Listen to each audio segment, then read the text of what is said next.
Hey everyone, welcome back to the LS Academy. My name is Kanak and I'm back with another video on fertilization in mammals. So ये second part है video का. जो first part है उसका link जो है मैं आपको आई बटन एंड डिस्क्रिप्शन बॉक्स में दूंगी एंड आई वुड सजेस्ट कि आप पहले वो वाली वीडियो देख कर आएँ एंड देन इसे कंटिन्यू करें. सो लास्ट वीडियो में हम लोगों ने देखा था कि जो कैपेसिटेटेड स्पर्म है जैसे ही वो ओविडक्ट में पहुंचता है वहाँ पे एक्रोसोमल रिएक्शन जो है वो हो जाती है बिफोर रीचिंग द एग. सो जैसे ही एक्रोसोमल रिएक्टेड स्पर्म जो है it reaches the egg and enters the cumulus and next layer जो है उसे मिलती है जोना पेलिसोडा. जोना पेलिसोडा की अगर हम बात करें तो विटिलाइन एनवेलप जैसा कि इनवर्टिब्रेट्स में देखा गया है उसी तरीके से जोना पेलिसोडा होती है. अगर विटिलाइन एनवेलप के बारे में थोड़ा और जानना है तो आप फर्टिलाइजेशन इन सी अर्चिन की वीडियो देख सकते हैं. तो मैं उसका भी लिंक जो है डिस्क्रिप्शन बॉक्स में दे दूंगी एंड आई बटन में दे दूंगी तो आप वो वीडियो जाके देख सकते हैं. सो यहाँ पे जो जोना पेलिसोडा है वो हमारी विटिलाइन एनवेलप की तरह ही होती है लेकिन थोड़ी ज़्यादा थिकर एंड डेंसर स्ट्रक्चर होता है. माउस के जोना पेलिसोडा की अगर हम बात करें तो it is made up of three major glycoproteins that is ZP1, ZP2 and ZP3 along with the accessory proteins that bind to the zona's integral structure. अगर हम ह्यूमंस की बात करें ह्यूमंस के जोना पेलिसोडा में चार मेजर ग्लाइकोप्रोटीन्स होते हैं ZP1, ZP2, ZP3 and ZP4. The binding of the sperm to the zona is relatively but not absolutely species specific and a species may use multiple mechanisms to achieve this binding. Zona pellisoda के साथ binding of the sperm is species specific कुछ हद तक, पूरी तरीके से नहीं, but species जो हैं वो बहुत सारे ऐसे मैकेनिज़म्स डेवलप कर चुके हैं ताकि वो अचीव कर सके स्पीशीज स्पेसिफिक फर्टिलाइजेशन. नाउ अगर हम लोग पाथवे की बात करें कि किस तरीके से ये रिकग्निशन एंड फर्टिलाइजेशन होता है तो हम लोग यहाँ पर देख सकते हैं कि जो फर्स्ट पाथवे है किस तरीके से होगा कि जो एक्रोसोमल रिएक्टेड स्पर्म है वो बाइंड करेगा एग के ZP2 प्रोटीन के साथ. So this is a very important point कि बाइंडिंग जो है वो ZP2 के साथ हो रही है बट एक्रोसोमल रिएक्टेड स्पर्म की. उसके बाद sperm will pass the zona pellicosa and will reach the cell membrane and there will be fusion. Fusion के बाद कॉर्टिकल ग्रैनुल रिएक्शन होगी which will lead to the inactivation of ZP2 and ZP3 in order to prevent the polyspermy. So ये हो गया एक pathway. एक और case हो सकता है जिसमें जो कैपेसिटेटेड स्पर्म है लेकिन एक्रोसोमल रिएक्शन जो है अभी हुई नहीं है. सो इस केस में सेकेंड पाथवे जो है वो फॉलो किया जाएगा जिसमें क्या होगा जो एक्रोसोम इंटैक्ट स्पर्म है वो बाइंड करेगा ZP3 के साथ. ZP3 के साथ बाइंड करने के बाद एक्रोसोमल रिएक्शन होगी. Acrosomal reacted sperm will then bind to the ZP2 and further जो है स्टेप्स सेम रहेंगे. सो ये एक इम्पॉर्टेंट चीज़ है कि दो केसेस हो सकते हैं. एक्रोसोमल रिएक्शन हो सकती है before reaching the egg, acrosomal reaction नहीं भी हो सकती है बिफोर रीचिंग द एग. सो अगर हो चुकी है तो ZP2 के साथ बाइंडिंग होगी. अगर एक्रोसोमल रिएक्शन नहीं हुई है तो पहले ZP3 के साथ बाइंडिंग होगी एंड उसके बाद ZP2 के साथ बाइंडिंग होगी एंड देन फर्दर फ्यूजन होगी. Next is fusion of gamete. That means जब जोना पेलिसोडा को पार करके हमारा जो स्पर्म है वो सेल मेम्ब्रेन तक पहुंच जाता है तो उस टाइम पर क्या होगा. यहाँ पर आप देख सकते हैं कि एक्रोसोमल रिएक्टेड स्पर्म है. ये एक्रोसोमल रिएक्शन हो चुकी है तो ये इनर मेम्ब्रेन है एक्रोसोम वेसिकल की. इस इनर मेम्ब्रेन के ऊपर ये पिंक कलर के आप प्रोटीन्स देख सकते हैं. इनको हम लोग कहेंगे इजूमो प्रोटीन्स. अब ये एग का सरफेस है. एग के सरफेस के ऊपर ये ब्लू कलर के कुछ प्रोटीन्स हैं जिन्हें हम कहेंगे जूनो प्रोटीन्स. ना इजोमो एंड जूनो ये बाइंड करते हैं एंड रिक्रूट करते हैं अदर प्रोटीन्स को to make an adhesion and fusion complex. पूरा स्पर्म जो है it will enter inside the egg including the flagellum and the mitochondria.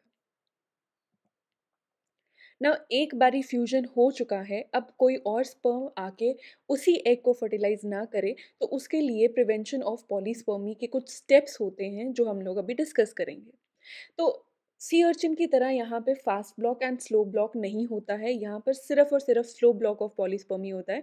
Now there are three ways of slow block of polyspermy in case of mammals. सबसे पहले होता है कि जब egg and sperm का फ्यूजन होता है तो जो कॉर्टिकल ग्रैन्यूल्स प्रेजेंट होते हैं इनसाइड द एग वो क्या करते हैं वो फ्यूज करते हैं एग के सेल मेम्ब्रेन के साथ एंड रिलीज करते हैं प्रोटीन डाइजेस्टिंग एंजाइम्स जो क्या करेंगे मॉडिफाई करेंगे जोना पेलिसोडा प्रोटीन्स को in such a way that they can no longer bind to the sperm.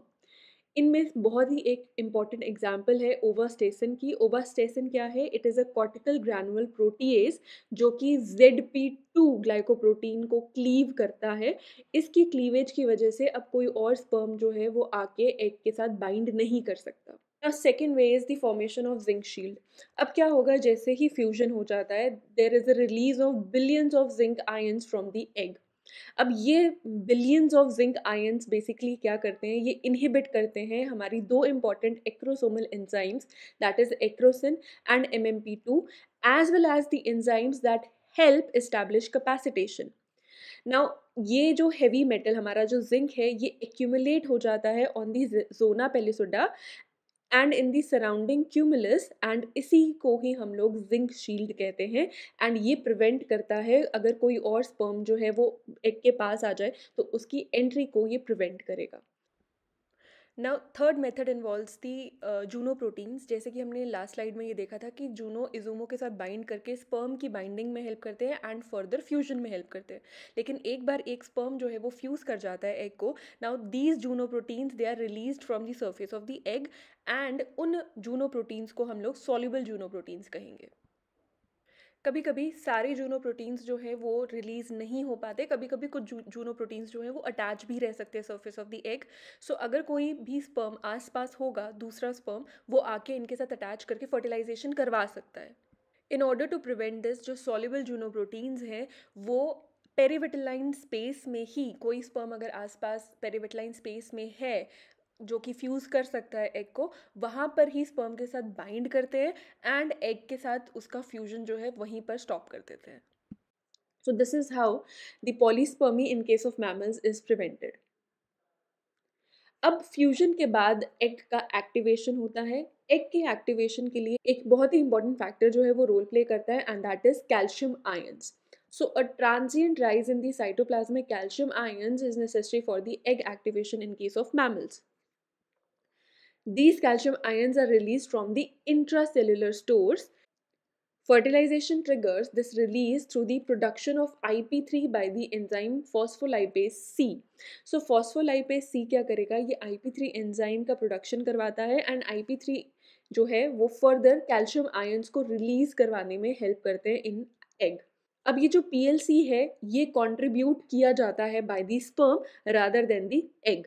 Moreover, this PLC turns out to be soluble sperm PLC enzyme, which is PLC zeta, which is delivered to the egg by gamete fusion. So PLC enzyme जो है वो basically हमारी PLC zeta है, and ये contribute की जाती है by the sperm after the fusion and not by the egg. So this is also an important point that needs to be remembered, that PLC is contributed by the sperm.